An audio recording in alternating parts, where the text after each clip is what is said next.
நித்யானந்தம் மகா சிவராத்திரி 2026 பிரம்மோற்சவம் இன்னைக்கு தொடங்க இருக்குது. இந்த சிவராத்திரியை முன்னிட்டு பகவான் அவர்கள் 13 நாளைக்கு சிறப்பு ஆங்கில சத்சங்கம் நமக்கு அருள்கின்றார்கள். ஸோ உங்கள் அனைவரையும் இதில் கலந்து கொண்டு பகவானின் ஆழமான சத்தியங்களை புரிந்து கொண்டு நம்முடைய வாழ்க்கையை நேரடியாக பயன்பெறுவதற்காக அனைவரையும் அன்போடு அழைக்கின்றோம். சிவம் என்கின்ற வார்த்தைக்கு காரணமே இல்லாமல் பொங்குகின்ற மங்களத்தன்மை என்று பொருள்.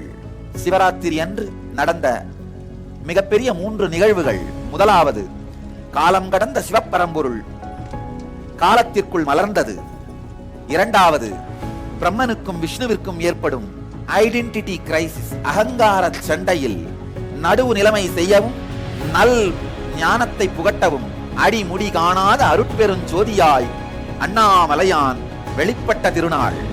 நம் எல்லோருக்குள்ளும் சிவத்தன்மை மலருவதற்கான சாத்திய கூறுதான் இந்த சிவராத்திரி. இந்த மகா சிவராத்திரி பிரம்மோற்சவத்தில் பகவான் ஸ்ரீ நித்யானந்த பரமசிவம் அவர்களுடன் 13 நாள் தொடர் சத்சங்கத்தில் இணைந்து பரமாத்வைத்தத்தை அனுபூதியாக பெற்றிடுங்கள்.